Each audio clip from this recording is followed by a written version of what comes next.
Welcome back, everyone. Oh my god, it is so great to see you. I know how normally these session reviews start, but I really just had to take us back for a second to just really get into the fact that it's been so long since we've come back out here to play some D&D, and I'm trying to change the story a lot. I'm trying to add a lot, and we had a huge hiatus, which is not easy, but I'm really hoping you guys can watch this video. This is going to be like a little bit of a longer one I'm trying to do. I just want to make sure we understand what happened last time and you all get ready for the next session.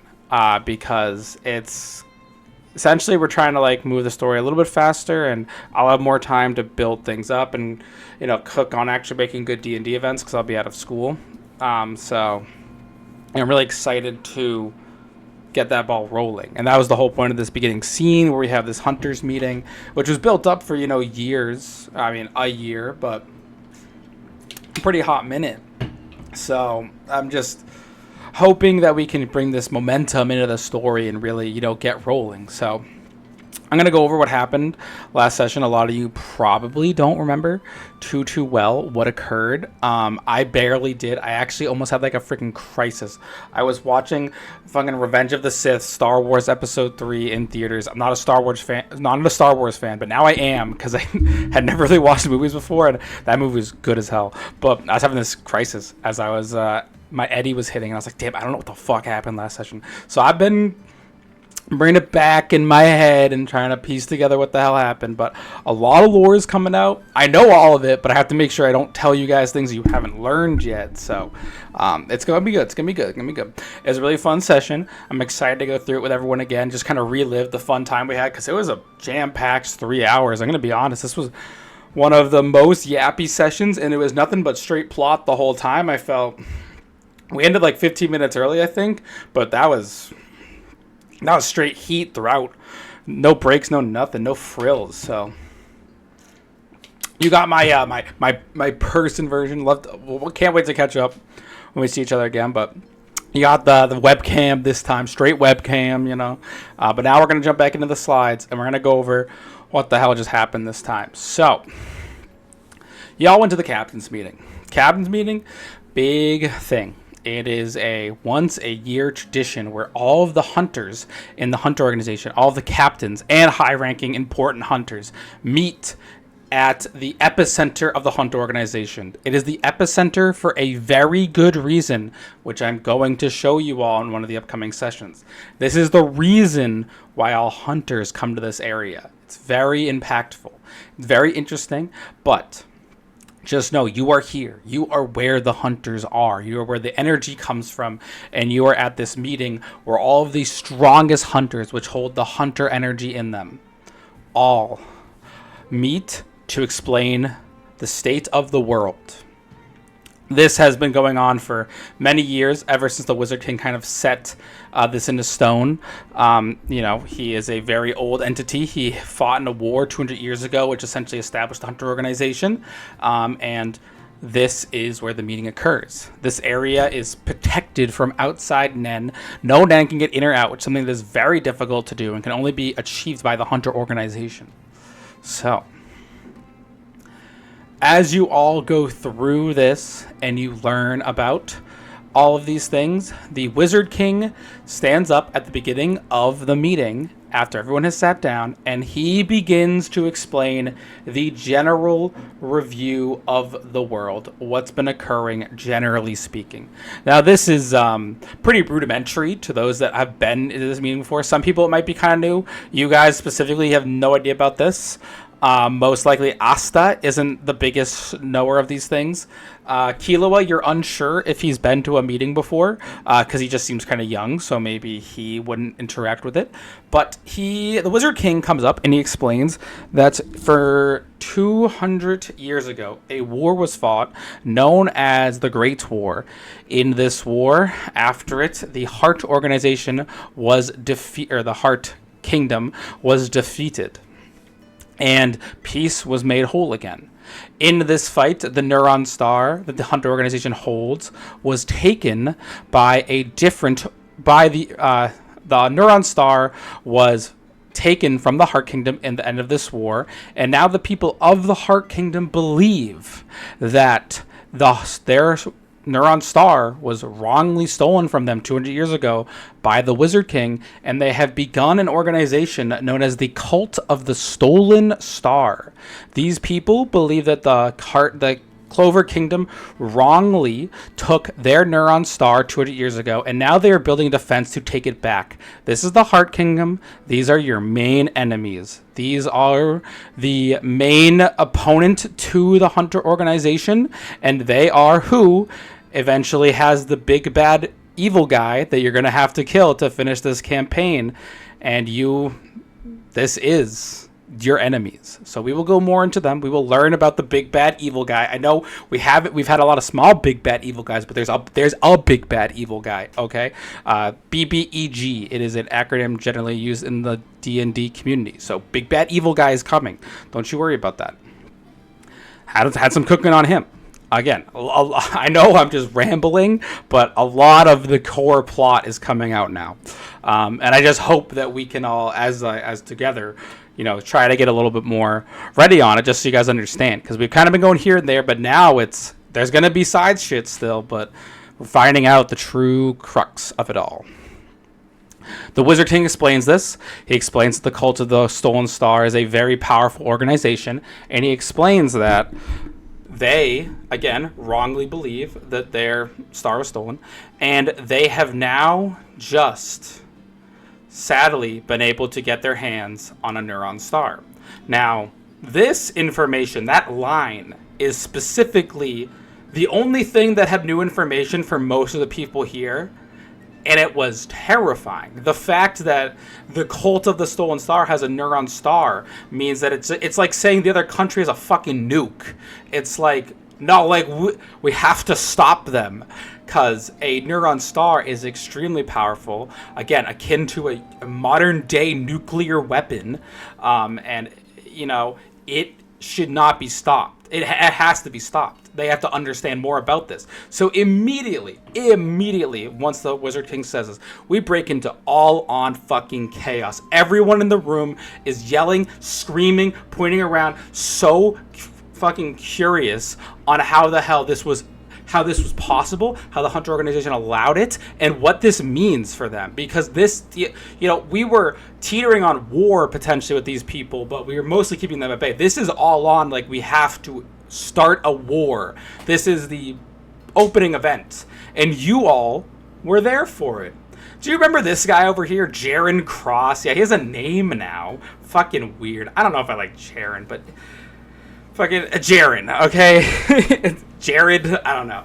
But Jaren Cross is this wonderful man who is a part of the Heart Kingdom, it seems. It seems from what Hisoka has discovered that he is a master technological person, and he has learned ways to keep himself completely hidden from Nen. He was not known to be at the event before he showed up. He was not known to have been there. Hisoka's plan was to simply buy the star to keep it in the Hunter organization, but it ended up that this man, Jaren Cross, appeared at the event with all of you, which Hisoka was not aware of, and you all were able to witness as he got the Neuron Star.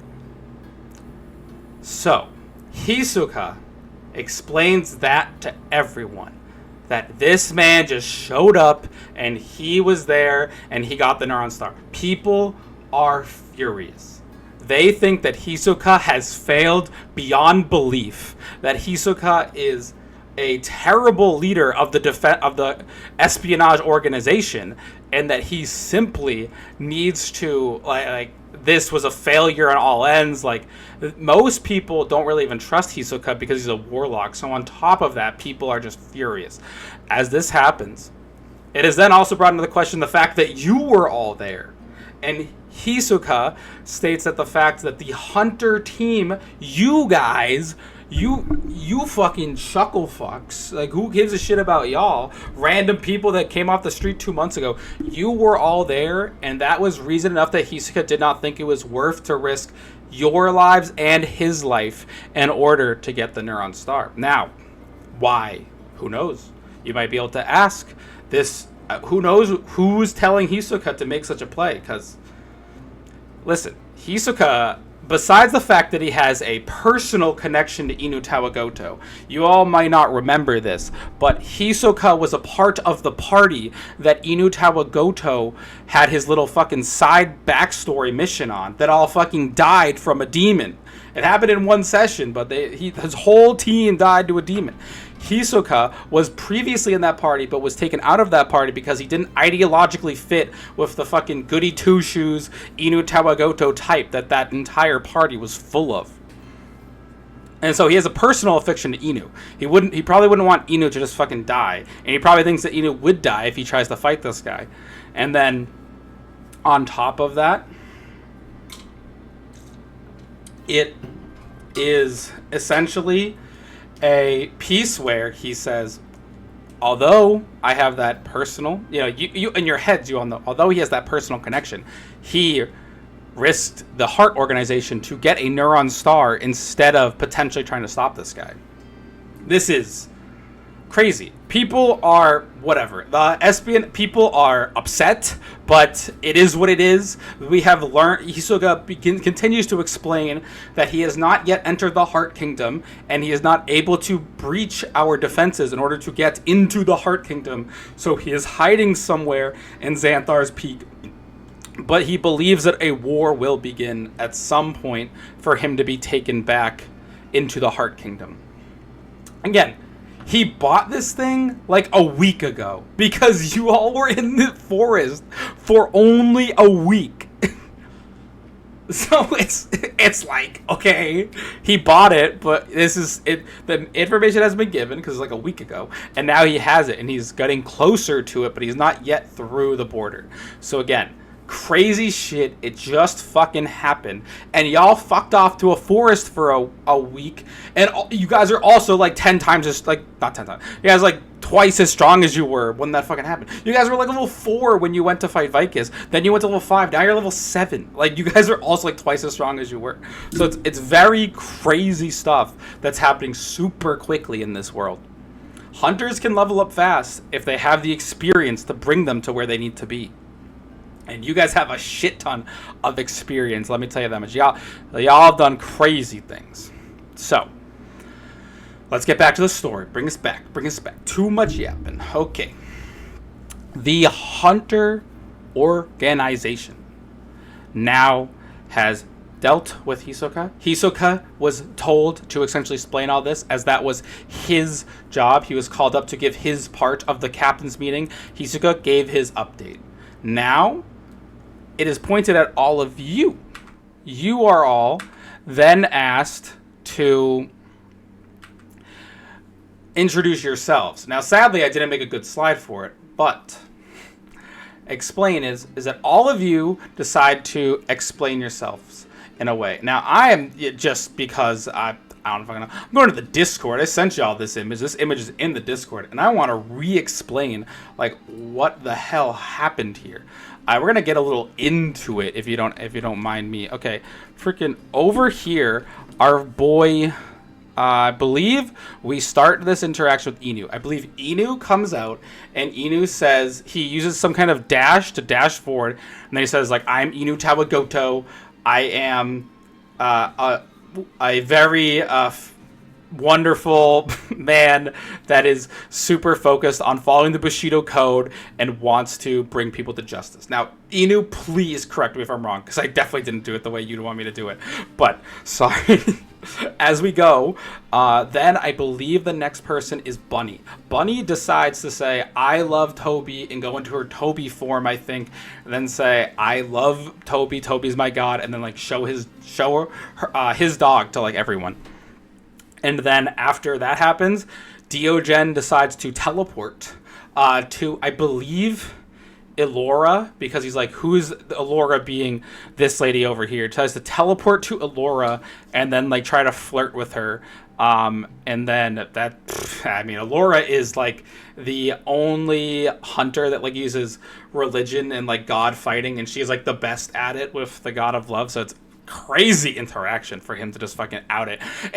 Like using a spell in here is like considered like a crime, and he teleports in front of Elora. But it's whatever. He didn't use the spell poorly in any way, shape, or form, so it's fine. But you shouldn't be going willy nilly, you know. It's kind of assumed, but Deogen doesn't give a fuck.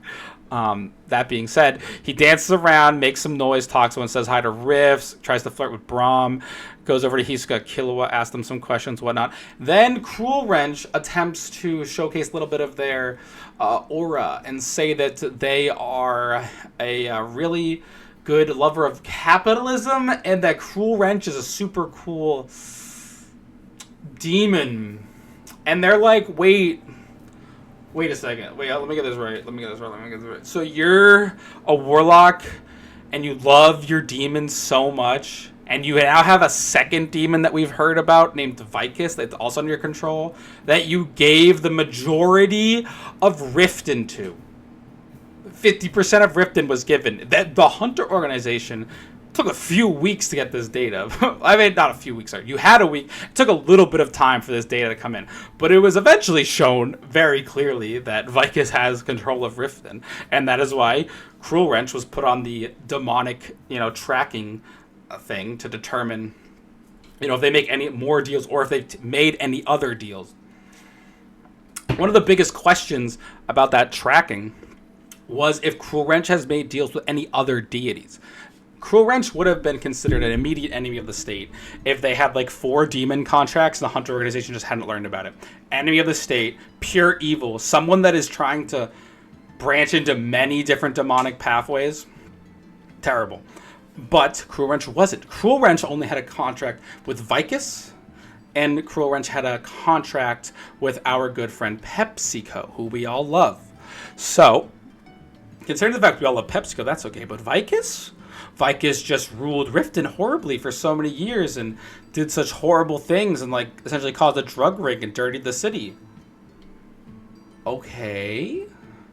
Elora, immediately after hearing this introduction from Cruel Wrench, starts to go in on Cruel Wrench. She, again, as I said, Elora, who is really showing their colors here in this one, Elora is a very powerful captain. Elora is probably potentially one of the most powerful captains, as she has the entirety power of, as I said, the strongest god on her side, the god of love. She is a very well-devoted priest that has nearly the full power of the god of love on her side. Very, very powerful. God of Love is the most powerful god. She has the most powerful magic in the world. She just is extremely strong. Okay, so she's like him. She's her.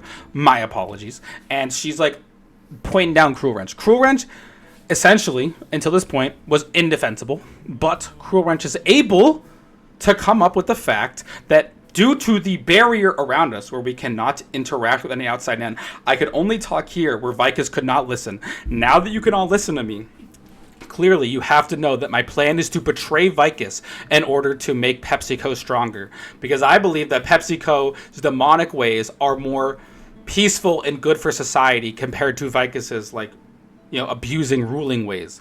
Vicus, and specifically our good friend Dravina, use their power by using the sin of lust to convince people to fall in love with them, to do whatever they say, to be simps, whatever it is. She convinced men to just follow her because they just wanted to be with her so bad because she's just abusing this lust in them. Some of them turned into demons, some of them didn't. But as I'm saying, she's bad.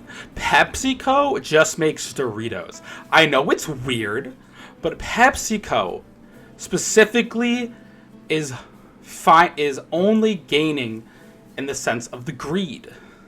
The greed can convince people to build industry. Now, Cruel Wrench doesn't seem very interested in being a businessman, but I would recommend Cruel Wrench you start becoming a businessman. PepsiCo will do whatever it takes to simply live it out, to grow his money. He doesn't need to stand his ground. He is fine sheltering away with the wealth he has built, if it comes to it. People like Vicus want to rule the world. PepsiCo, when he's powerful enough, may become overpowerful with his greed and want to rule the world. As it stands now, though, he is able to manage his greed and not try to take over the world. He simply wants to benefit himself and those around him and essentially amass money, which he then uses to make lavish things in the underground. But he is not too focused on, becoming the most powerful one there is. People that want to become the most powerful in the underworld focus on building their strength. PepsiCo focuses on building his influence to influence those to join him. He's able to get into areas. Getting into Riften, even 50% of Riften, he is still able to create his, impact on the land. Him and Vicus are fighting for it. She is making people into more, slusty slaves and has reinvigorated her organization with someone that was previously in it. And PepsiCo is simply building industry. They each were given certain parts of the people. People that were too close to Vicus were given to her automatically. People that were a little bit newer or not as so much convinced, some of them were given to PepsiCo. One of the main issues is that a lot of the people that were within this 50%, at least a good portion, were up top. And sadly, people that are more greedy sometimes are less lustful. So PepsiCo is able to gain, a pretty good influence on some of the greediest people in this place. They're not all from the underground. It's just her whole entire hold on Riften. She's not able to really be super duper, lustful on some people, but PepsiCo can get them with greed. And PepsiCo's influence can eventually make its way up to the top of Riften, meaning that PepsiCo could end up becoming a bigger story than he is now, because he is able to actually convince people in a lot of different ways. It's very interesting to see. I'm getting way in the fucking weeds. Let's get back to it. So sorry. Just had to get high and just fucking say it out. So, after all this being said, come back with me. Cruel Wrench and our good friend PepsiCo are seen to be as someone that could potentially make sense. Someone that could join back with the Hunter organization is generally how people can believe it to be. They ask all of you your opinions. I believe that Bunny says that she has been watching Cruel Wrench, and although she does not like the contracts, she generally seems to be doing good. I believe Diogen says, oh yeah, Cruel Wrench is fine. There's no problem with her. Inu gives some of his own opinion. I believe stating that, he's always kind of nervous of what Cruel Wrench does, and he is always, scared of it in his mind at times. He has specifically made it very aware that Inu, of all of you, is very much against what Cruel Wrench has going on. He personally is nervous of it, which makes sense. He's known Cruel Wrench the least as well. He doesn't have some of your early interactions that Bunny and Diogen have. So it's very interesting stuff here. And then Masayoshi, who speaks up. He has not asked his opinion. He speaks up. Okay, and he says, essentially that he was one that had once been with Vicus, and he would like everyone to know that he does not like Vicus and does not think she is a good person. He also, you have to all remember that if Masayoshi was not saved by you all, Masayoshi, who was previously Dravina's dog, would still be under the control of Vicus after Cruel Wrench had given it back to Vicus. It's very interesting that Cruel Wrench, in a different life, if you had not choosing to save Masayoshi, he would have just simply gone back to being a demonic dog. But you all gave him, for just a small amount of time, the ability to gain power from a dog of God. He goes from being a demonic hound to being like a god dog for a little bit of time. He is sharing in the energy of Toby, but only for some time. And then you all come back and say, hey, Masayoshi, you want to come with us? after like, a day or two, and then he's like, yes, I think that's a good idea. I guess it's, yeah, because I think it's a good idea. And, essentially, then he just goes on this crazy adventure with you all. And he essentially is like, I can understand that Vicus is evil, but I can also understand that Vicus could be killed through this idea.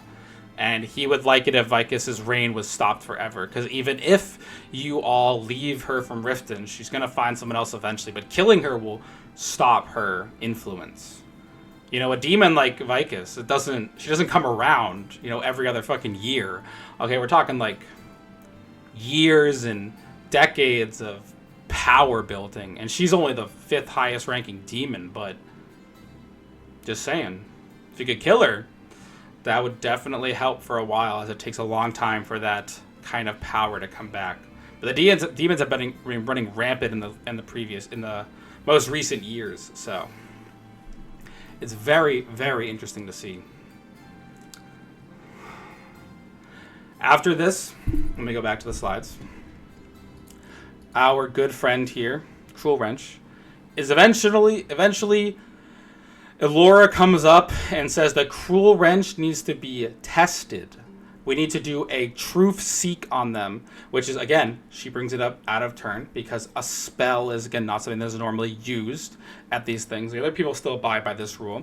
So Elora says that a third party, who is our good friend down here, Eldon, our boy, he's the best wizard. Eldon is told to do a truth spell on Cruel Wrench. Okay, so he's going to ask Cruel Wrench, essentially. They ask him, Cruel Wrench, essentially, what's your plan? Because Elora wants to ask Cruel Wrench about a demon called Gorebelly. So Gorebelly hasn't been brought up yet, but it's very obvious that these demons' next plan would be to kill Gorebelly. So Elora brings it up to Cruel Wrench, like, okay, when you guys are going to go kill Gorebelly, and when you are going to try to take the demonic power, are you going to take it for yourself, or will you give it to the Hunter organization? Because the demonic innocence that is there, the Nen that is there, can either be abused by the demons, or it can be restored to peace with the Hunters. Now, generally speaking, this amount of demonic energy should be used for peace. That is well known in the Hunter organization. Like, I'm not just saying it like it's obvious we should use it for good, not let demons take it, but never. But we are trying to get this understanding that people believe that PepsiCo could be good. PepsiCo's influence of capitalism has people building bridges and spending money on infrastructure, and it also has people trying to steal as much money as they can from those around them. As they build up a general world around them, more money and more money will come in until a point where they've reached it, and then they're just going to stop helping the world be built. So, it's interesting. Now, you could say that PepsiCo is infinitely greedy, so maybe PepsiCo will infinitely want to improve that world he's on. So that's it. Yeah. He could do that without getting in Demon's ways. Maybe he wants to completely control it. So again, people are between. Is PepsiCo good? Is PepsiCo bad? In either way, they say we can't figure it out. But they're gonna ask Cruel Wrench now. Eldon is gonna craft a nice truth-seeking spell on Cruel Wrench. And he's gonna ask Cruel Wrench a question. If you were to defeat Gorebelly, the gluttony demon, the one that is most obviously the next plan of these demons, would you take the power for yourself, or would you return it to the Hunter organization? Now, this is a question of if Cruel Wrench is so greedy that they will steal power by any means necessary, or are they willing to give it to the Hunter organization? Cruel Wrench was asked, and Cruel Wrench said that no, they would not attempt to take the energy. There is something that you all must understand. And that is that when Cruel Wrench signed their second contract, PepsiCo has the ability to at any time do whatever he wants to do in Cruel Wrench. He can change their mind to focus on a task. So, Cruel Wrench has to defend against this attack that PepsiCo can do.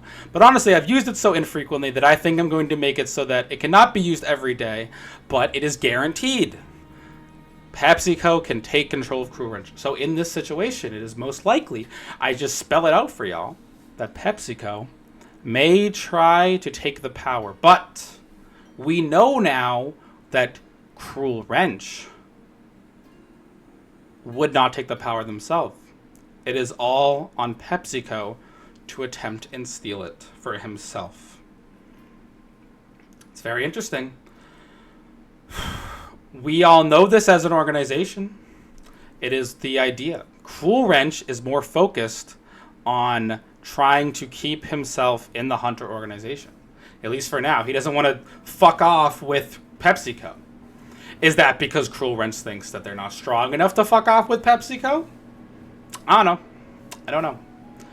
But that's enough goddamn yapping for me. People are okay with this response. Cruel Wrench is known to be, at least for a little bit, a calm person that can be part of the Hunter organization as it stands. Now, I'm sorry that I just yapped for 30 minutes, and I bet it doesn't make sense. And if this mic didn't work, I'll be upset. But that is a big part of our story. Just so you know, at some point, PepsiCo may try to steal it. But Cruel Wrench, as we have been noting, I think many people that Cruel Wrench has been crossing lines. Cruel Wrench is allowed to live as they stand trial in the Hunter organization's meeting. I hit him with this was a deep Cruel Wrench lore part, okay? And I'm hoping that we can get more people stuff in as Season 2 truly begins. The first act of Season 2 right here. The first episode of Season 2. Banging shit out, let me tell you. It's crazy. The Neuron Star has been taken, everyone. It's apparent. We all know it. Y'all saw it fucking happen. You all now are going to finish up this meeting at the Hunters organization, okay? You're going to be hearing from all of the captains, and the Wizard King has told you that your plan is to learn from the captains after this meeting, whichever order you please, and then once you are done with the Clover Kingdom, you may face a challenge to prove that you are ready to make it to the Heart Kingdom. So, that's your only goal. Essentially, learn from everyone, face your challenge, and once you're there, you are allowed to try and get into the Heart Kingdom. That will start the war, so to speak. It is seen that the man we talked about at the beginning, Jaren Cross, the man that has the Neuron Star, it seemingly is that he is going to wait for some kind of event. Who's to say what side it will start on? It is all up to you. But it is well known that if you all can learn from all the captains, you can become some of the strongest hunters in the Hunter organization. The Nen that you all have from the team that Inu is once a part of, as well as the Nen you all have as hunters as it is from the adventures you have been on, is immense. And your potential from the Hunter organizations, if we're talking about your power level, it's pretty good. So they believe in you. They want you to learn, and they want you to come back at it. Gorebelly also. PepsiCo and freaking, you're gonna have to figure that one out, because you're gonna have to get Gorebelly soon, most likely, lest people come calling to collect. So we shall see. We shall see. But I was so happy to hear that. I hope something made sense, and if it didn't, obviously, let's talk in the chat. You know, please feel free to message, you know, the office hours after the lecture that we just had, you know, feel free. If anything makes sense, for sure. Try to explain it, but it's going, you know, like, this is crazy. So I just yapped about that. I just feel like it's very impactful that the whole story is going to start exploding. So please use this video, watch it before next session, and then you guys will be ready. Sounds good. See ya. Bye-bye.